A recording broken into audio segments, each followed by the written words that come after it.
ನಮಸ್ಕಾರ ವಿದ್ಯಾರ್ಥಿಗಳೇ, ಇಂದು ನಾವು 8ನೇ ತರಗತಿಯಲ್ಲಿ ಬರ್ತಕ್ಕಂತಹ ಅಧ್ಯಾಯ 1 ಬೆಳೆಯ ಉತ್ಪಾದನೆ ಮತ್ತು ನಿರ್ವಹಣೆಯ ಕುರಿತು ನೋಡೋಣ. ಹೋದ ಕ್ಲಾಸ್ನಲ್ಲಿ ನಾವು ಬೆಳೆಯ ಉತ್ಪಾದನೆ ಮತ್ತು ನಿರ್ವಹಣೆಯಲ್ಲಿ ಕೃಷಿಯ ಹಂತಗಳ ಬಗ್ಗೆ ನೋಡಿದೆವು. ಮೊದಲನೇ ಹಂತ ಯಾವುದಾಗಿತ್ತು? ಮಣ್ಣನ್ನ ಹದಗೊಳಿಸುವಿಕೆ. ಮಣ್ಣನ್ನ ಹದಗೊಳಿಸತಕ್ಕಂಥದ್ದು ಮೊದಲ ಹಂತ. ಯಾಕಪ್ಪ ಅಂತಂದ್ರೆ ಯಾವುದೇ ಬೀಜಗಳ ಬಿತ್ತನೆಯನ್ನ ಮಾಡ್ಬೇಕಾದ್ರೆ ಮೊದಲು ಏನ್ ಮಾಡ್ಬೇಕು? ಜಮೀನನ್ನ ಅಲ್ಲಿರ್ತಕ್ಕಂಥ ಹೆಂಟೆಗಳನ್ನ ಕೂಡ ಏನ್ ಮಾಡ್ಬೇಕಾಗ್ತದ? ನಾವು ಸಮತಟ್ಟಾಗಿ ಭೂಮಿಯನ್ನ ಸಮತಟ್ಟಾಗಿ ಮಾಡ್ತಕ್ಕಂಥದ್ದು ಮೊದಲ ಕೆಲಸ ಆಗಿರ್ತದ. ಆ ಹೆಂಟೆಗಳನ್ನ ಒಡೆದು ಸಮತಟ್ಟಾಗಿ ಮಾಡ್ಬೇಕು. ಆದ ನಂತರ ಆ ಹೆಂಟೆಗಳನ್ನ ಒಡೆದಾದ ನಂತರ ಅವುಗಳಿಗೆ ಏನ್ ಹಾಕ್ಬೇಕಾಗ್ತದೆ ಅಂತಂದ್ರೆ ಮತ್ತೆ ಮಣ್ಣನ್ನ ತಿರುವಿ ಹಾಕ್ತಕ್ಕಂಥದ್ದು ಕೂಡ ಪ್ರಮುಖವಾಗಿರ್ತಕ್ಕಂಥ ಕೆಲಸ.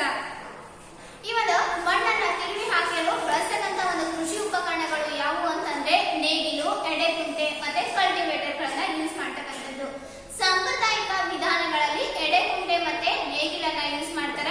ಆಧುನಿಕ ಯುಗದಲ್ಲಿ ಏನ್ ಯೂಸ್ ಮಾಡ್ತಾರ್ರಿ? ಕಲ್ಟಿವೇಟರ್ ಅಂದ್ರೆ ಟ್ರ್ಯಾಕ್ಟರ್ ಗಳ ಮೂಲಕ ಏನ್ ಮಾಡ್ತಾರ? ಜಮೀನನ್ನ ಸಮತಟ್ಟಾಗಿ ಮಾಡ್ತಕ್ಕಂಥದ್ದು. ಎರಡನೇ ಹಂತ ಕೃಷಿಯಲ್ಲಿ ಬಳಸತಕ್ಕಂಥ ಹಂತಗಳಲ್ಲಿ ಎರಡನೇ ಹಂತ ಯಾವ್ದಾಗಿರ್ತದ? ಬಿತ್ತನೆ. ಯಾಕಂದ್ರೆ ಮಣ್ಣನ್ನ ಹದಗೊಳಿಸಿದಾದ ನಂತರ ಏನ್ ಮಾಡ್ಬೇಕಾಗ್ತದ? ಹೊಲಗಳಲ್ಲಿ ಬಿತ್ತನೆಯು ಪ್ರಾರಂಭ ಮಾಡ್ಬೇಕಾಗ್ತದ. ಈ ಬಿತ್ತನೆ ಮಾಡ್ಬೇಕಾದ್ರೆ ಒಳ್ಳೆಯ ತಳಿಯ ಆಯ್ಕೆಯನ್ನ ಮಾಡ್ತಕ್ಕಂಥದ್ದು ಪ್ರಮುಖವಾಗಿರ್ತಕ್ಕಂಥದ್ದು. ಅಂದ್ರೆ ಬೆಳೆಗಳ ಬೀಜಗಳ ತಳಿಗಳು ಏನಾಗಿರ್ಬೇಕು? ಉತ್ತಮ ಗುಣಮಟ್ಟದಾಗಿರ್ಬೇಕು. ಹಾಗಾದ್ರೆ ಉತ್ತಮ ಗುಣಮಟ್ಟದ ಬೀಜಗಳು ಅಂತ ಯಾವಾಗ ಕರಿತಾ ಇರ್ತೀವಿ? ಅವು ಆ ಬೀಜಗಳು ಏನಾಗಿರ್ಬಾರ್ದು? ಟೊಳ್ಳಾಗಿರಬಾರ್ದು ಮತ್ತೆ ಹಗುರವಾಗಿರಬಾರ್ದು. ಯಾವುದೇ ಕ್ರಿಮಿ ಕೀಟಗಳು ಆ ಬೀಜಗಳನ್ನ ತಿಂದ್ರೆ ಅದು ಏನಾಗಲ್ಲ, ಬಿತ್ತನೆ ಮಾಡಿದ್ರೆ ಸಸಿಯನ್ನ ಬಿಡುವುದಿಲ್ಲ. ಆ ಬೀಜಗಳು ಏನಾಗಿರ್ತವ? ಭಾರವಾಗಿರ್ತವ, ಕೆಳಗಡೆ ಕುಳಿತಕ್ಕಂಥದ್ದು. ನೀರಲ್ಲಿ ಹಾಕಿದ್ರೆ ಏನಾಗಿರ್ತದ? ಒಳ್ಳೆಯ ರೀತಿಯಾದಂತಹ ಬೀಜಗಳು ಕೆಳಭಾಗಕ್ಕೆ ಕುಳಿತವ. ಆ ಬಿತ್ತನೆ ಮಾಡ್ತಕ್ಕಂಥ ಸಾಂಪ್ರದಾಯಿಕ ವಿಧಾನ ಯಾವ್ದಾಗಿತ್ತು? ಬಿತ್ತನೆಯ ಸಾಂಪ್ರದಾಯಿಕ ವಿಧಾನ ಕೂರಿಗೆಯ ಮೂಲಕ ಏನ್ ಮಾಡ್ತಿದ್ರು? ಬಿತ್ತತಕ್ಕಂಥದ್ದು. ಇನ್ನೊಂದು ಯಾಂತ್ರಿಕ ಕೂರಿಗೆಯ ಮೂಲಕ ಏನ್ ಮಾಡ್ತಾರೆ? ಬಿತ್ತನೆಯನ್ನ ಪ್ರಾರಂಭ ಮಾಡ್ತಕ್ಕಂಥದ್ದು. ನೆಕ್ಸ್ಟ್ ಕೃಷಿಯ ಮೂರನೇ ಹಂತ ಯಾವ್ದಾಗಿರ್ತದ? ಸಾವಯವ ಗೊಬ್ಬರ ಮತ್ತು ರಸಗೊಬ್ಬರ. ಹಾಗಾದ್ರೆ ಈ ಗೊಬ್ಬರ ಅಂದ್ರೆ ಸಾವಯವ ಗೊಬ್ಬರ ಅಂದ್ರೆ ರಸಗೊಬ್ಬರ ಅಂದ್ರೆ ಅಂತಕ್ಕಂಥದ್ದನ್ನ ನಾವು ಇವತ್ತಿನ ಕ್ಲಾಸ್ ನಲ್ಲಿ ತಿಳಿದುಕೊಳ್ಳೋಣ.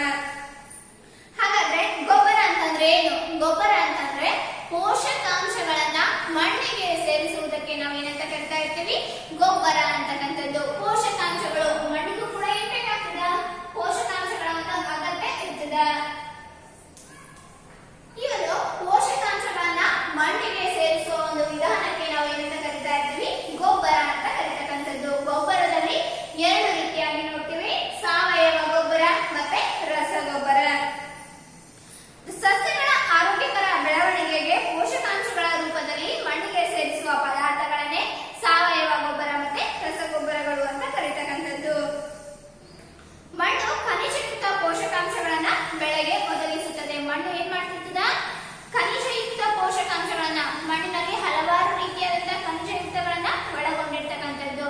ಈ ಒಳ್ಳೆಯ ರೀತಿಯಾದಂತಹ ಸಸಿ ಬೆಳೆಬೇಕಾದ್ರೆ ಅಲ್ಲಿ ಏನ್ ಇರ್ಬೇಕಾಗ್ತದ? ಒಳ್ಳೆಯ ರೀತಿಯಾದಂತಹ ಪೋಷಕಾಂಶಗಳನ್ನ ನಾವು ಏನ್ ಮಾಡ್ಬೇಕಾಗ್ತದ? ಮಣ್ಣಿಗೆ ಒದಗಿಸ್ತಕ್ಕಂಥದ್ದು. ಕೆಲವು ಪ್ರದೇಶಗಳಲ್ಲಿ ರೈತರು ಒಂದೇ ಜಮೀನಲ್ಲಿ ಒಂದಾದ ನಂತರ ಒಂದರಂತೆ ಬೆಳೆಗಳನ್ನ ಬೆಳೀತಕ್ಕಂಥದ್ದು. ಆ ರೀತಿಯಾಗಿ ಮಾಡಬಾರ್ದು. ಒಂದಾದ ನಂತರ ಬೆಳೆಗಳನ್ನ ಬೆಳೀತಾ ಹೋದೆವು ಅಂತಂದ್ರೆ ಏನಾಗ್ತದೆ ಅಂದ್ರೆ ಆ ಮಣ್ಣಿನಲ್ಲಿರ್ತಕ್ಕಂತಹ ಪೋಷಕಾಂಶಗಳ ಪ್ರಮಾಣ ಏನಾಗ್ತದ? ಬರುತ್ತಾ ಕಡಿಮೆ ಆಗ್ತಾ ಬರ್ತಕ್ಕಂಥದ್ದು.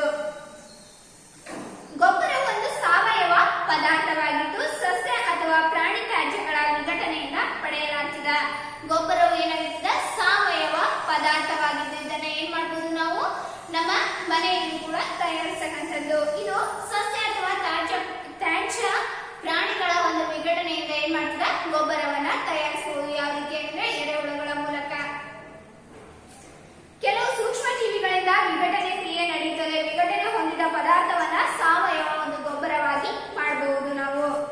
ನೆಕ್ಸ್ಟ್ ವಿದ್ಯಾರ್ಥಿಗಳೇ, ಇವತ್ತು ಚಟುವಟಿಕೆಯನ್ನ ಕೊಟ್ಟಿದ್ದಾನೆ ನೋಡಿ ನಿಮ್ಮ ಬುಕ್ ನಲ್ಲಿ. ಚಟುವಟಿಕೆ 1.2 ಇಲ್ಲಿ ಯಾವ ರೀತಿಯಾಗಿ ಯಾವ ಗೊಬ್ಬರವನ್ನ ಹಾಕಿದ್ರೆ ಒಳ್ಳೆಯ ರೀತಿಯಾದಂತಹ ಬೀಜ ಸಸಿಗಳನ್ನ ಬೆಳೆಯಬಹುದು ಅಂತಕ್ಕಂಥದ್ರ ಬಗ್ಗೆ ಕೊಟ್ಟಿದ್ದಾನೆ. ಈ ಪ್ರಯೋಗವನ್ನ ಮಾಡ್ಬೇಕಾದ್ರೆ ಮೊದಲು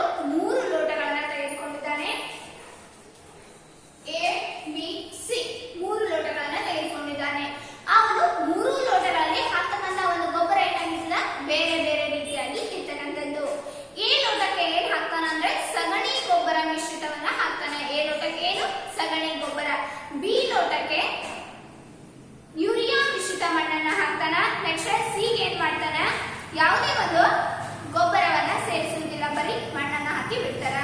ಮಣ್ಣನ್ನ ಹಾಕಿ ಬಿಟ್ಟಿದ ನಂತರ 7 ರಿಂದ 10 ದಿನಗಳ ನಂತರ ಅವುಗಳ ಬೆಳವಣಿಗೆಯನ್ನ ಗಮನಿಸಬೇಕು. ಅಲ್ಲಿ ಏನ್ ಮಾಡ್ಬೇಕು ನಾವು ಮೊಳಕೆಯೊಡೆದ ಕಾಳುಗಳನ್ನ ಏನ್ ಮಾಡ್ಬೇಕು ಆ ಒಂದು 3 ಲೋಟಗಳಲ್ಲಿ ಹಾಕ್ಬೇಕು. 3 ಲೋಟಗಳಲ್ಲಿ ಹಾಕಿದ ತಕ್ಷಣ ಅವುಗಳಲ್ಲಿ ಒಂದು 8 ದಿವಸ ಬಿಟ್ಟು ನೋಡಿದಾಗ ಯಾವುದರಲ್ಲಿ ಉತ್ತಮವಾಗಿ ಸಸಿಗಳನ್ನ ಬೆಳೆದಿರ್ತದೆ ಅಂದ್ರೆ ಬಿ ಸಸ್ಯಗಳಲ್ಲಿ ಇಲ್ಲಿ ಕೊಟ್ಟಿದ್ದಾನೆ ನೋಡಿ ವಿದ್ಯಾರ್ಥಿಗಳೇ. ABC 3ನ್ನ ಚಿತ್ರಗಳ ಒಂದು ರೂಪದಲ್ಲಿ ಕೊಟ್ಟಿರ್ತಕ್ಕಂಥದ್ದು. ಎದಲ್ಲಿ ಬೆಳೆದಿದೆ ಆದ್ರೆ ಸ್ವಲ್ಪ ಪ್ರಮಾಣದಲ್ಲಿ, ಬಿ ನಲ್ಲಿ ಏನಾಗಿರ್ತದ ಹೆಚ್ಚಿನ ಪ್ರಮಾಣದಲ್ಲಿ ಉತ್ತಮ ರೀತಿಯಾದಂತಹ ಒಂದು ಬೆಳೆ ಬೆಳೆದಿರ್ತಾರೆ. ನೆಕ್ಸ್ಟ್ ಸಿ ಅಲ್ಲಿ ಸ್ವಲ್ಪ ಬೆಳೆ ಏನಾಗಿರ್ತದೆ ಕುಂಠಿತಗೊಂಡಿರ್ತದೆ. ಯಾಕಂದ್ರೆ ಇಲ್ಲಿ ನಾವು ಗಮನಿಸತಕ್ಕಂತ ಒಂದು ಅಂಶ ಏನಪ್ಪಾ ಅಂತಂದ್ರೆ ಸಿ ಯಲ್ಲಿ ಯಾವುದೇ ಒಂದು ಸಸಿ ಕುಂಠಿತ ಯಾಕಾಗ್ಯದ ಅಂದ್ರೆ ಆ ಒಂದು ಮಣ್ಣಿಗೆ ಯಾವುದೇ ನಾವು ಪೋಷಕಾಂಶಗಳನ್ನ ಸೇರಿಸಿಲ್ಲ. ಅದಕ್ಕಾಗಿ ಆ ಒಂದು ಸಿ ನಲ್ಲಿ ಏನಾಗ್ಯದ ಒಂದು ಬೆಳೆ ಕುಂಠಿತಗೊಂಡದ. ಅದಕ್ಕಾಗಿ ಏನ್ ಮಾಡ್ಬೇಕಾಗ್ತದ ಒಳ್ಳೆಯ ರೀತಿಯಾದಂತಹ ಒಂದು ರಸಗೊಬ್ಬರಗಳನ್ನ ನಾವು ಏನ್ ಮಾಡ್ಬೇಕಾಗ್ತದ ಮಣ್ಣಿಗೆ ಸೇರಿಸತಕ್ಕಂಥದ್ದು. ರಸಗೊಬ್ಬರಗಳನ್ನ ಎಲ್ಲಿ ತಯಾರಿಸ್ತಾರೆ ಅಂದ್ರೆ ರಸಗೊಬ್ಬರಗಳನ್ನ ಕಾರ್ಖಾನೆಯಲ್ಲಿ ತಯಾರಿಸಲಾಗ್ತದ. ರಸಗೊಬ್ಬರಗಳಿಗೆ ಉದಾಹರಣೆ ಅಂತಂದ್ರೆ ಯೂರಿಯಾ, ಫಾಸ್ಫರಸ್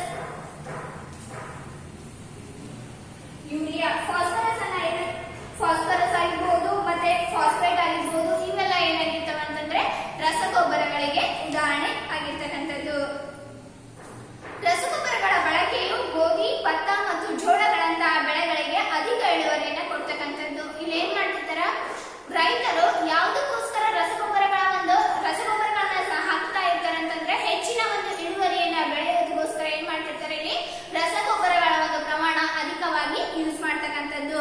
ಹಾಗಾದ್ರೆ ಹೆಚ್ಚಿನದಾಗಿ ನಾವು ರಸಗೊಬ್ಬರಗಳನ್ನ ಯೂಸ್ ಮಾಡ್ತಾ ಹೋದಂತೆ ಏನಾಗ್ತದೆ ಮಣ್ಣಿನಲ್ಲಿ ತನ್ನ ಫಲವತ್ತತೆಯನ್ನ ಏನ್ ಮಾಡ್ತಿರ್ತದ ಕಡಿಮೆಗೊಳಿಸ್ತಾ ಇರ್ತದ, ಕುಂಠಿತಗೊಳ್ತಕ್ಕಂಥದ್ದು. ಅದಕ್ಕಾಗಿ ಆ ಒಂದು ಮಣ್ಣಿಗೆ ಎಷ್ಟು ರಸಗೊಬ್ಬರ ಬೇಕೋ ಅಷ್ಟೇ ರಸಗೊಬ್ಬರಗಳನ್ನ ಮಾತ್ರ ಮಣ್ಣಿಗೆ ಸೇರಿಸಬೇಕು. 2 ಬೆಳೆಗಳ ನಡುವೆ ಸ್ವಲ್ಪ ಕಾಲ ಜಮೀನನ್ನ ಉಳುಮೆ ಮಾಡದೆ ಬೀಡು ಬಿಡಬೇಕು. ಯಾಕಪ್ಪ ಅಂತಂದ್ರೆ ಈ ಸ್ವಲ್ಪ ಕಾಲ ಜಮೀನನ್ನ ಉಳುಮೆ ಮಾಡದೆ ಬಿಡಬೇಕು ಅಂತಂದ್ರೆ ಯಾಕಂದ್ರೆ ಮಣ್ಣಿಗಾಗಿ ಈಗ ಏನ್ ಮಾಡಿದ್ರೆ ಕಂಟಿನ್ಯೂಸ್ ನಾವು ಬೆಳೆಗಳನ್ನ ಬೆಳೀತಾ ಹೋದ್ರೆ ಏನಾಗ್ತದ ರಸಗೊಬ್ಬರಗಳ ಒಂದು ಬಳಕೆನ ಮಾಡ್ತಾ ಹೋಗ್ತೀವಿ. ಅವಾಗ ಏನಾಗ್ತದ ಮಣ್ಣಿನ ಪೋಷಕಾಂಶ ಕಡಿಮೆ ಆಗ್ತಾ ಹೋಗ್ತದ. ಅದಕ್ಕಾಗಿ ಸ್ವಲ್ಪ ಜನ ಏನ್ ಮಾಡ್ತಾ ಇರ್ತಾರ ಆ ಒಂದು ಜಮೀನನ್ನ 1-2 ಬೆಳೆ ಆದ ತಕ್ಷಣ ಅದನ್ನ ಖಾಲಿ ಬಿಡ್ತಕ್ಕಂಥದ್ದು. ಖಾಲಿ ಬಿಟ್ಟಾಗ ಏನ್ ಮಾಡ್ತಿರ್ತಾರ ಒಳ್ಳೆಯ ರೀತಿಯಾದಂತಹ ಸಾವಯವ ಗೊಬ್ಬರಗಳನ್ನ ಏನ್ ಮಾಡ್ತಿರ್ತಾರ ಹೊಲಗಳಿಗೆ ಹಾಕ್ತಾರ. ಸಾವಯವ ಗೊಬ್ಬರಗಳ ಬಳಕೆಯು ಮಣ್ಣಿನ ಸಂರಚನೆ ಮತ್ತು ಅದರ ನೀರು ಹಿಡಿದುಕೊಳ್ಳುವ ಸಾಮರ್ಥ್ಯವನ್ನ ಉತ್ತಮಪಡಿಸುತ್ತದೆ. ಇದು ಮಣ್ಣಿಗೆ ಎಲ್ಲಾ ಪೋಷಕಾಂಶಗಳನ್ನ ಮರುಭರ್ತಿ ಮಾಡ್ತದೆ. ಈ ಸಾವಯವ ಗೊಬ್ಬರಗಳಿಂದ ಯಾವುದೇ ಅನಾನುಕೂಲಗಳು ಇಲ್ಲ. ಯಾಕಂದ್ರೆ ಇದು ಏನಾಗಿರ್ತದ ನೈಸರ್ಗಿಕವಾಗಿರ್ತಕ್ಕಂಥದ್ದು. ಇಲ್ಲಿ ಮಣ್ಣಿನ ಸಂರಚನೆ ಏನಾಗ್ತದ ನೀರು ಹಿಡಿದಿಟ್ಟುಕೊಳ್ಳತಕ್ಕಂತ ಒಂದು ಸಾಮರ್ಥ್ಯ ಎಲ್ಲಿ ಹೆಚ್ಚಾಗ್ತದ ಯಾವ ಗೊಬ್ಬರಗಳಿಗೆ ಕಂಪೇರ್ ಮಾಡಿದ್ರೆ ರಸಗೊಬ್ಬರಗಳಿಗೆ ಕಂಪೇರ್ ಮಾಡಿದ್ರೆ ಏನಾಗಿರ್ತದ ಸಾವಯವ ಗೊಬ್ಬರಗಳಲ್ಲಿ ಹೆಚ್ಚಿನ ನೀರನ್ನ ಹಿಡಿದಿಟ್ಟುಕೊಳ್ಳತಕ್ಕಂತ ಒಂದು ಸಾಮರ್ಥ್ಯ ಇರ್ತಕ್ಕಂಥದ್ದು ಸಾವಯವ ಗೊಬ್ಬರಗಳಲ್ಲಿ. ನೆಕ್ಸ್ಟ್ ಬರ್ತಕ್ಕಂಥದ್ದು ಬೆಳೆ ಸರದಿ. ಬೆಳೆ ಸರದಿ ಪದ್ಧತಿಯು ಮಣ್ಣಿನ ಎಲ್ಲಾ ಪೋಷಕಾಂಶಗಳನ್ನು ಮರುಭರ್ತಿ ಮಾಡುವ ಇನ್ನೊಂದು ವಿಧಾನ. ಈ ಒಂದು ಬೆಳೆ ಸರದಿ ಪದ್ಧತಿ ಏನ್ ಮಾಡ್ತಿರ್ತದೆ ಅಂತಂದ್ರೆ ಮಣ್ಣಿನ ಎಲ್ಲಾ ಪೋಷಕಾಂಶಗಳು ಎಲ್ಲಾ ಮಣ್ಣಿನಲ್ಲಿ ಎಲ್ಲಾ ರೀತಿಯಾದಂತಹ ಒಂದು ಸಸ್ಯಗಳನ್ನ ಬೆಳೆಯಲಿಕ್ಕೆ ಸಾಧ್ಯ ಅಂದ್ರೆ ಇಲ್ಲ. ಯಾಕಂದರೆ ಆ ಒಂದು ಮಣ್ಣಿನ ಗುಣಮಟ್ಟವನ್ನ ಪರೀಕ್ಷೆ ಮಾಡಿ ಏನ್ ಮಾಡ್ತಾ ಇರ್ತಾರ ಆ ಒಂದು ಮಣ್ಣು ಯಾವ ಬೆಳೆಯನ್ನ ಬೆಳೆಯಲು ಸೂಕ್ತವಾಗಿರ್ತದೋ ಅಂತಹ ಬೆಳೆಗಳನ್ನ ಮಾತ್ರ ಏನ್ ಮಾಡ್ತಿರ್ತಾರ ಆ ಒಂದು ಮಣ್ಣಿನಲ್ಲೇ ಬೆಳೀತಕ್ಕಂಥದ್ದು. ಲೆಗುಮ್ ಸಸ್ಯಗಳನ್ನ ಮೇವಿನ ಬೆಳೆಯಾಗಿ ಒಂದು ಋತುವಿನಲ್ಲಿ ಬೆಳೆಯುತ್ತಿದ್ದರು ಮತ್ತು ಮುಂದಿನ ಋತುವಿನಲ್ಲಿ ಗೋಧಿಯನ್ನು ಬೆಳೆಯುತ್ತಿದ್ದರು. ಇದು ಮಣ್ಣಿಗೆ ನೈಟ್ರೋಜನ್ ಮರುಭರ್ತಿ ಮಾಡಲು ಸಹಾಯ ಮಾಡುತ್ತದೆ. ಈ ಪದ್ಧತಿಯನ್ನ ಅಳವಡಿಸಿಕೊಳ್ಳುವಂತೆ ರೈತರನ್ನ ಉತ್ತೇಜಿಸಲಾಗುತ್ತದೆ. ಉತ್ತರ ಭಾರತದ ರೈತರು ಏನ್ ಮಾಡ್ತಾರೆ ಅಂತಂದ್ರೆ ಲೆಗುಮ್ ಸಸ್ಯಗಳನ್ನ ಏನ್ ಮಾಡ್ತಿದ್ರು ಮೇವಿನ ಬೆಳೆಗಾಗಿ ಬೆಳೀತಾ ಇದ್ರು. ಇನ್ನೊಂದು ಋತುವಿನಲ್ಲಿ ಗೋಧಿಯನ್ನ ಬೆಳೀತಾ ಇದ್ರು. ಯಾಕಂದ್ರೆ ಇಲ್ಲಿ ನೈಟ್ರೋಜನ್ ನ ಒಂದು ಪ್ರಮಾಣ ಹೆಚ್ಚಾಗ್ತಕ್ಕಂಥದ್ದು. ರೈಸೋಬಿಯಂ ಇಲ್ಲಿ ರೈಸೋಬಿಯಂ ಅಂತಕ್ಕಂಥ ಒಂದು ಬ್ಯಾಕ್ಟೀರಿಯಾ ಬರ್ತದೆ. ಇವು ಲೆಗುಮಿನಸ್ ಸಸ್ಯಗಳ ಬೇರುಗಳ ಗಂಟುಗಳಲ್ಲಿ ಇರುತ್ತವೆ. ಅವು ವಾತಾವರಣದಲ್ಲಿ ನೈಟ್ರೋಜನ್ ನ ಸ್ಥಿರಗೊಳಿಸ್ತವ. ಲೆಗುಮಿನಸ್ ಅಂತಂದ್ರೆ ಇದು ಏನಾಗಿರ್ತದ ಇದು ಯಾವುದೇ ಅಲ್ಲ ದ್ವಿದಳ ಸಸ್ಯಗಳು. ನಾವು ಅತಿ ಹೆಚ್ಚಾಗಿ ದ್ವಿದಳ ಸಸ್ಯಗಳನ್ನ ಬೆಳೀತಾ ಹೋದಂತೆ ಏನಾಗಿರ್ತದ ದ್ವಿದಳ ಸಸ್ಯಗಳ ಒಂದು ಬೇರು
ಇನ್ನು ಸಾವಯವ ಗೊಬ್ಬರವು ಸಸ್ಯ ಪೋಷಕಗಳನ್ನ ಕಡಿಮೆ ಪ್ರಮಾಣದಲ್ಲಿ ಹೊಂದಿರುತ್ತದೆ. ಇಲ್ಲಿ ಏನಾಗಿರ್ತದ, ರಸಗೊಬ್ಬರಗಳಲ್ಲಿ ಏನಾಗಿರ್ತದ ಹೆಚ್ಚಿನ ಇಳುವರಿಯನ್ನು ಹೆಚ್ಚಾಗಿ ಕೊಡ್ತದ, ಆದ್ರೆ ಸಾವಯವ ಗೊಬ್ಬರಗಳಲ್ಲಿ ಸ್ವಲ್ಪ ಕಡಿಮೆ ಪ್ರಮಾಣದ ಒಂದು ಬೆಳೆಯನ್ನ ಕೊಡ್ತಕ್ಕಂಥದ್ದು. ಹಾಗಾದ್ರೆ ಸಾವಯವ ಗೊಬ್ಬರದ ಒಂದು ಅನುಕೂಲತೆಗಳು ಯಾವುದಕ್ಕೆ ಕಂಪೇರ್ ಮಾಡಿದ್ರೆ ರಸಗೊಬ್ಬರಗಳಿಗೆ ಕಂಪೇರ್ ಮಾಡಿದ್ರೆ ಫಸ್ಟ್ ಪಾಯಿಂಟ್ ನೋಡ್ರಿ, ನೀರನ್ನ ಹಿಡಿದಿಡುವ ಮಣ್ಣಿನ ಸಾಮರ್ಥ್ಯ ಇದು ಹೆಚ್ಚಿಸುತ್ತದೆ. ಯಾವುದರಲ್ಲಿ? ಸಾವಯವ ಗೊಬ್ಬರಗಳಲ್ಲಿ. ಯಾಕಂದ್ರೆ ಇಲ್ಲಿ ಸಸ್ಯ ಮತ್ತು ಪ್ರಾಣಿ ತ್ಯಾಜ್ಯಗಳು ಇರ್ತವ. ಇಲ್ಲಿ ಏನಾಗ್ತದೆ ಅಂತಂದ್ರೆ ಮಣ್ಣಿನ ಸಾಮರ್ಥ್ಯವನ್ನ ಇದು ಹೆಚ್ಚಿಸುತ್ತದೆ. ಇದು ಮಣ್ಣನ್ನ ರಂಧ್ರಯುಕ್ತವಾಗಿಸುತ್ತದೆ. ಇದರಿಂದ ಅನಿಲಗಳ ವಿನಿಮಯ ಸುಲಭವಾಗ್ತದೆ. ಸಾವಯವ ಗೊಬ್ಬರಗಳಲ್ಲಿ ಏನಾಗ್ತದೆ ಅಂತಂದ್ರೆ ರಂಧ್ರಯುಕ್ತವಾದಂತ ಮಣ್ಣು. ರಂಧ್ರ ಅಂತಂದ್ರೆ ಹೋಲಿರ್ತದ. ಹೋಲಿದ್ದು ಅಂತಂದ್ರೆ ಏನಾಗ್ತದೆ, ಅಲ್ಲಿ ನೀರು ಕೂಡ ಸರಾಗವಾಗಿ ಹೋಗ್ಬೋದು. ಆದ್ರೆ ರಂಧ್ರ ಇದ್ದಿಲ್ಲ ಮಣ್ಣುಗಳಿವೆ ಅಂತಂದ್ರೆ ಏನಾಗ್ತದೆ, ಅಲ್ಲಿ ನೀರಿನ ಒಂದು ಪ್ರಮಾಣವನ್ನು ಕೂಡ ಹಿಡಿದಿಟ್ಟುಕೊಳ್ಳುವುದಿಲ್ಲ. ನೆಕ್ಸ್ಟ್ ಮೂರನೇದು, ಉಪಯುಕ್ತ ಸೂಕ್ಷ್ಮ ಜೀವಿಗಳ ಸಂಖ್ಯೆಯನ್ನ ಹೆಚ್ಚಿಸುತ್ತದೆ. ಇದು ಮಣ್ಣಿನ ಸಂರಚನೆಯನ್ನ ಕೂಡ ಏನ್ ಮಾಡ್ತದ, ಸುಧಾರಿಸತಕ್ಕಂಥದ್ದು. ಯಾವುದು? ಸಾವಯವ ಗೊಬ್ಬರ. ನೆಕ್ಸ್ಟ್ ಬರ್ತಕ್ಕಂಥದ್ದು ನೀರಾವರಿ. ಇದು ಎಷ್ಟನೇ ಹಂತ ಆಗಿರ್ತದೆ? 4ನೇ ಹಂತ. ಕೃಷಿಯ ಒಂದು ಮೊದಲನೇ ಹಂತ ಯಾವುದಾಗಿದ್ದು ಮಣ್ಣನ್ನ ಹದಗೊಳಿಸತಕ್ಕಂಥದ್ದು, ಎರಡನೇದು ಬಿತ್ತನೆ, ಮೂರನೇದು ಸಾವಯವ ಗೊಬ್ಬರ ಮತ್ತು ರಸಗೊಬ್ಬರ, 4ನೇ ಹಂತ ಯಾವುದು? ನೀರಾವರಿ. ಯಾವುದೇ ಒಂದು ಬೀಜಗಳನ್ನ ಬಿತ್ತನೆ ಮಾಡಿದ್ರು, ರಸಗೊಬ್ಬರಗಳನ್ನ ಸಿಂಪಡಣೆ ಮಾಡಿದ್ರು ಕೂಡ ಅಲ್ಲಿ ನೀರಿನ ಒಂದು ಪ್ರಾಮುಖ್ಯತೆ ಏನಾಗಿರ್ತದ, ಬಹಳಷ್ಟು ಇರ್ತದ. ನೀರೇ ಇಲ್ಲ ಅಂತಂದ್ರೆ ಏನಾಗ್ತದ, ಸಸಿಗಳು ಕುಂಠಿತವನ್ನ ಕೊಡ್ತಕ್ಕಂಥದ್ದು. ಎಲ್ಲಾ ಜೀವಿಗಳಿಗೂ ಏನ್ ಬೇಕು, ನಮ್ಗೆ ನೀರಿನ ಒಂದು ಅವಶ್ಯಕತೆ ಅದ. ಅದೇ ರೀತಿಯಾಗಿ ಸಸ್ಯಗಳಿಗೂ ಕೂಡ ನೀರಿನ ಒಂದು ಅವಶ್ಯಕತೆ ಅದ. ಹಣ್ಣುಗಳು ಮತ್ತು ಬೀಜಗಳ ಸಮರ್ಪಕ ಬೆಳವಣಿಗೆ ಹಾಗೂ ವಿಕಾಸಕ್ಕೆ ಕೂಡ ಏನಾಗಿರ್ತದ, ನೀರು ಬಹು ಮುಖ್ಯವಾಗಿರ್ತಕ್ಕಂಥದ್ದು. ಈಗ ನೀರು ಸಸ್ಯಗಳಿಗೆ ನೀರು ಒದಗಿಸ್ತಾ ಇರ್ತದೆ. ಯಾವುದರ ಮೂಲಕ ಹೋಗ್ತದ? ಬೇರುಗಳ ಮೂಲಕ. ಬೇರುಗಳ ಮೂಲಕ ಏನಾಗಿರ್ತದ, ಸಸ್ಯದ ಪ್ರತಿಯೊಂದು ಭಾಗಕ್ಕೂ ಕೂಡ ಏನಾಗಿರ್ತದ, ನೀರು ತಲುಪ್ತದ. ನೀರಿನ ಜೊತೆಗೆ ಖನಿಜಗಳಾಗಿರ್ಬೋದು, ರಸಗೊಬ್ಬರಗಳು ಸಹ ಹೀರಲ್ಪಡುತ್ತದೆ. ನೀರು ಅತಿ ಅಗತ್ಯ, ಏಕೆಂದರೆ ಶುಷ್ಕ ಪರಿಸ್ಥಿತಿಗಳಲ್ಲಿ ಬೀಜಗಳು ಮೊಳೆಯಲಾರವು. ಶುಷ್ಕ ಅಂತಂದ್ರೆ ಒಣಗಿದಂತ ಒಂದು ಪ್ರದೇಶಗಳಲ್ಲಿ. ಈಗ ನಾವು ಒಂದು ಬೆಳೆಯನ್ನ ಬೆಳಿಬೇಕಾದ್ರೆ ಮಣ್ಣನ್ನ ಹದಗೊಳಿಸ್ತಾ ಇರ್ತೀವಿ, ಬಿತ್ತನೆಯನ್ನ ಮಾಡ್ತೀವಿ, ಮತ್ತೆ ಗೊಬ್ಬರಗಳನ್ನ ಕೂಡ ಸಿಂಪಡಣೆ ಮಾಡ್ತೀವಿ. ಆದರೆ ಅಲ್ಲಿ ನೀರೇ ಹಾಕಲಾರದ ಬಿತ್ತನೆ ಇದು ಸಸಿ ನೆಡ್ತದೆ ಅಂದ್ರೆ ಇಲ್ಲ. ಅಂದ್ರೆ ಶುಷ್ಕ ಅಂತಂದ್ರೆ ಒಣಗಿದ ವಾತಾವರಣದಲ್ಲಿ ಏನಾಗಿಲ್ಲ, ಬೆಳೆ ಬೆಳೆಯುವುದಿಲ್ಲ. ಮಳೆ ಬಂದ್ರೆ ಏನಾಗಿರ್ತದ, ಬೆಳೆ ಬೆಳೀತಕ್ಕಂಥದ್ದು. ಬೆಳೆಗಳಿಗೆ ವಿಭಿನ್ನ ಕಾಲಾಂತರಗಳಲ್ಲಿ ನೀರನ್ನ ಒದಗಿಸುವುದೇ ನಾವೇನಂತ ಕರೀತಕ್ಕಂಥದ್ದು ನೀರಾವರಿ. ವಿಭಿನ್ನ ಕಾಲಾಂತರಗಳಲ್ಲಿ ಅಂತಂದ್ರೆ ಯಾವ ಸಮಯದಲ್ಲಿ ಅದಕ್ಕೆ ನೀರು ಉಣಿಸ್ತಾರಲ್ಲ ಅದನ್ನೇ ನಾವು ನೀರಾವರಿ ಅಂತ ಕರೀತಕ್ಕಂಥದ್ದು. ನೀರು ಒದಗಿಸುವ ಕಾಲ ಮತ್ತು ಆವರ್ತನಗಳು ಬೆಳೆಯಿಂದ ಬೆಳೆಗೆ, ಮಣ್ಣಿನಿಂದ ಮಣ್ಣಿಗೆ ಮತ್ತು ಕಾಲದಿಂದ ಕಾಲಕ್ಕೆ ಬದಲಾಗ್ತಕ್ಕಂಥದ್ದು. ಹೌದು, ಯಾಕಂದ್ರೆ ಈಗ ನೋಡ್ರಿ ಮಳೆಗಾಲದಲ್ಲಿ ಕೂಡ ಏನಾಗಿರ್ತದೆ, ನಮ್ಮಲ್ಲಿ ನೀರಾವರಿ ವ್ಯವಸ್ಥೆ ಅಂತಂದ್ರೆ ನಾವು ನೀರು ಉಳಿಸಲಿಕ್ಕಾಗ್ತದೆ ಅಂದ್ರೆ ಇಲ್ಲ. ಯಾಕಂದ್ರೆ ಆ ಮಳೆಗಾಲದಲ್ಲಿ ಅತಿ ಹೆಚ್ಚು ಮಳೆ ಬರ್ತಕ್ಕಂಥದ್ದು. ಮಳೆ ಬಂದಿಲ್ಲ ಅಂತಂದ್ರೆ ನಾವು ನೀರು ಉಳಿಸಬಹುದು. ಅಂತಂದ್ರೆ ಮಳೆ ಬರ್ತಿತ್ತಂದ್ರೂ ಕೂಡ ನೀರು ಉಳಿಸಬಾರ್ದು. ಯಾಕಂದ್ರೆ ಅಲ್ಲಿ ಏನಾಗಿತ್ತು, ಬೆಳೆಗಳು ಕೊಳೆತು ಹೋಗ್ತಕ್ಕಂಥದ್ದು. ಮತ್ತೆ ಮಣ್ಣಿನಿಂದ ಮಣ್ಣಿಗೆ ಎಲ್ಲ ಒಂದು ಹೊಲಗಳಲ್ಲಿ ಮಣ್ಣು ಸೆಮೆ ಇರ್ತದೆ ಅಂದ್ರೆ ಇಲ್ಲ. ಅಲ್ಲಿ ಒಂದು ಹೊಲದಲ್ಲಿ ಮಣ್ಣಿನ ಒಂದು ಪೋಷಕಾಂಶಗಳು ಹೆಚ್ಚಾಗಿರ್ಬೋದು, ಇನ್ನೊಂದರಲ್ಲಿ ಕಡಿಮೆ ಇರ್ಬೋದು. ಮಣ್ಣಿನಿಂದ ಮಣ್ಣಿಗೆ ಕೂಡ ನೀರು ಉಳಿಸತಕ್ಕಂತ ಒಂದು ಪ್ರಕ್ರಿಯೆ ಕೂಡ ಏನಾಗಿರ್ತದೆ, ಇಲ್ಲಿ ಬೇರೆ ಬೇರೆ ಆಗಿರ್ತಕ್ಕಂಥದ್ದು. ಬೇಸಿಗೆಯಲ್ಲಿ ಏನ್ ಮಾಡ್ಬೇಕಾಗ್ತದೆ, ನಾವು ಹೆಚ್ಚನ್ನ ಏನ್ ಮಾಡ್ಬೇಕಾಗ್ತದ, ನೀರು ಉಳಿಸ್ತಕ್ಕಂಥದ್ದು ಇರ್ತದ.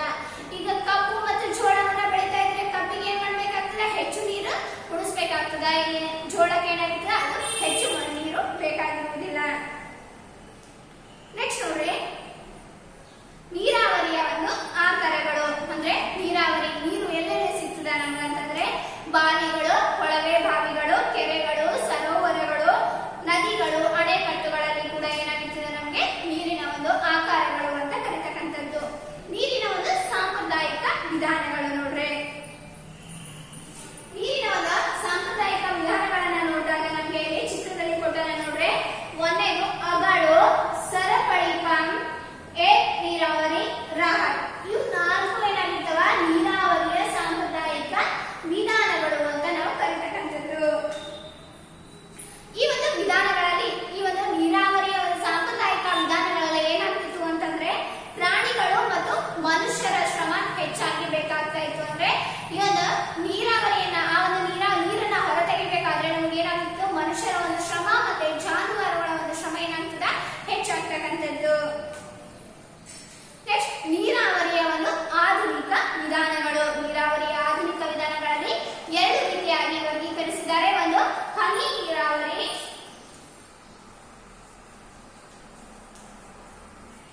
ನೆಕ್ಸ್ಟ್ ಎರಡನೇದು ತುಂತುರು ನೀರಾವರಿ.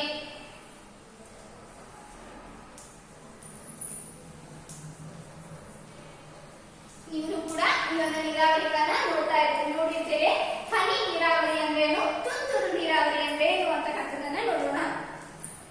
ಸಾಕಷ್ಟು ನೀರಿನ ಲಭ್ಯತೆ ಇಲ್ಲದೆ ಮತ್ತು ಅಸಮವಾದ ಭೂಮಿಗೆ ಈ ವಿಧಾನವು ಹೆಚ್ಚು ಉಪಯುಕ್ತವಾಗಿದೆ. ಅಸಮವಾದ ಭೂಮಿ ಅಂದ್ರೆ ಸಮತಟ್ಟ ಇಲ್ಲದಂತ ಒಂದು ಭೂಮಿಗೆ ಏನಾಗಿರ್ತದ, ಹೆಚ್ಚಾಗಿ ನಾವು ತುಂತುರು ನೀರಾವರಿಯನ್ನ ಸಿಂಪಡಣೆಯನ್ನ ಮಾಡ್ತಕ್ಕಂಥದ್ದು. ಇಲ್ಲಿ ತುದಿಯಲ್ಲಿ ತಿರುಗುವ ನಳಿಕೆಯನ್ನ ಹೊಂದಿರುವ ಕೊಳವೆಗಳ ಮುಖ್ಯ ಕೊಳವೆಗೆ ನಿಯಮಿತ ಅಂತರವಾಗಿ ಲಂಬವಾಗಿ ನಿಲ್ಲುವಂತೆ ಏನ್ ಮಾಡ್ತಿರ್ತಾರ, ಕೊಳವೆಗಳನ್ನ ಜೋಡಣೆಯನ್ನ ಮಾಡ್ತಕ್ಕಂಥದ್ದು. ಲಂಬವಾಗಿ ಅಂದ್ರೆ ನಿರ್ದಿಷ್ಟ ಅಂತರದಲ್ಲಿ ಬೆಳೆಗಳ ಮಧ್ಯೆ ಏನಾಗಿರ್ತದ, ನಿರ್ದಿಷ್ಟ ಅಂತರವನ್ನ ಕಾಯ್ದುಕೊಂಡು ಬಿತ್ತನೆ ಮಾಡ್ತಾ ಇರ್ತಾರೆ. ಅದೇ ರೀತಿಯಾಗಿ ಈ ಒಂದು ತುಂತುರು ನೀರಾವರಿಯನ್ನ ಅಳವಡಿಸಬೇಕಾದ್ರೂ ಕೂಡ ಏನಾಗ್ತದ, ಕೊಳವೆಗಳನ್ನ ನಿರ್ದಿಷ್ಟ ಅಂತರದಲ್ಲಿ ಜೋಡಣೆಯನ್ನ ಮಾಡಿರ್ತಾರೆ. ಮುಖ್ಯ ಕೊಳವೆಗೆ ಹರಿಯುವಂತೆ ಮಾಡಿದರೆ ಅದು ತಿರುಗುವ ನಳಿಕೆಗಳ ಮೂಲಕ ಹೊರಚಿಮ್ಮುತ್ತದೆ. ಇದು ಮಳೆಯಂತೆ ಬೆಳೆಗಳ ಮೇಲೆ ಬೆಳೆಯುತ್ತದೆ. ಈ ಒಂದು ತುಂತುರು ನೀರಾವರಿ ಯಾವ ರೀತಿಯಾಗಿ ಇರ್ತದೆ ಅಂತಂದ್ರೆ, ಈ ಒಂದು ತುಂತುರು ನೀರಾವರಿಯು ಮಳೆಗಳಂತೆ ಮಳೆ ಯಾವ ರೀತಿಯಾಗಿ ಎಲೆಗಳ ಮೇಲೆ ಬೀಳ್ತಾ ಇರ್ತದಲ್ಲ, ಅದೇ ರೀತಿಯಾಗಿ ಈ ಒಂದು ತುಂತುರು ನೀರಿನ ಒಂದು ವ್ಯವಸ್ಥೆಯನ್ನ ಹೊಂದಿರ್ತದ. ಈ ಒಂದು ತುಂತುರು ನೀರಾವರಿಯನ್ನ ಯಾವ ಬೆಳೆಯನ್ನ ಬೆಳೆಯಲು ಈ ಒಂದು ನೀರಾವರಿಯನ್ನ ಅಳವಡಿಸಬೇಕು ಅಂತಂದ್ರೆ, ಹುಲ್ಲು ಹಾಸುಗಳು, ಕಾಫಿ ತೋಟ ಅಂದ್ರೆ ಹುಲ್ಲು ಹಾಸುಗಳನ್ನ ಬೆಳೆಯಲು ಮತ್ತೆ ಕಾಫಿ ತೋಟವನ್ನ ಬೆಳೆಯುವಲ್ಲಿ ಯಾವ ನೀರಾವರಿಯನ್ನ ಯೂಸ್ ಮಾಡ್ತಾರೆ ಅಂದ್ರೆ ಹೆಚ್ಚಾಗಿ ತುಂತುರು ನೀರಾವರಿಯನ್ನ ಯೂಸ್ ಮಾಡ್ತಕ್ಕಂಥದ್ದು. ನೆಕ್ಸ್ಟ್ ಬರ್ತಕ್ಕಂಥದ್ದು ಹನಿ ನೀರಾವರಿ. ಹೆಸರೇ ಸೂಚಿಸುವಂತೆ ಹನಿ ನೀರಾವರಿ ಅಂತಂದ್ರೆ ಹನಿ ಹನಿಯಾಗಿ ಬೀಳ್ತಕ್ಕಂಥದ್ದು. ಇದು ಹನಿ ಹನಿಯಾಗಿ ಏನ್ ಬೀಳ್ತಂದ್ರೆ ಬೇರುಗಳಲ್ಲೇ, ಅಂದ್ರೆ ಆ ಒಂದು ಸಸ್ಯಗಳ ಒಂದು ಕೆಳ ಭಾಗದಲ್ಲೇ. ಈ ವಿಧಾನದಲ್ಲಿ ನೀರು ಹನಿ ಹನಿಯಾಗಿ ಬೇರುಗಳ ಬಳಿ ಬೀಳುತ್ತವೆ. ಆದ್ದರಿಂದ ಇದನ್ನು ಏನಂತ ಕರಿಬೇಕು, ನಾವು ಹನಿ ನೀರಾವರಿ ಅಂತ ಕರೀತಾ ಇರ್ತೇವೆ. ಇದು ಹಣ್ಣಿನ ಗಿಡಗಳಿಗೆ, ಉದ್ಯಾನಗಳಿಗೆ ಮತ್ತು ಮರಗಳಿಗೆ ನೀರು ಹಾಯಿಸುವ ಅತ್ಯುತ್ತಮ ಒಂದು ತಂತ್ರವಾಗಿದೆ.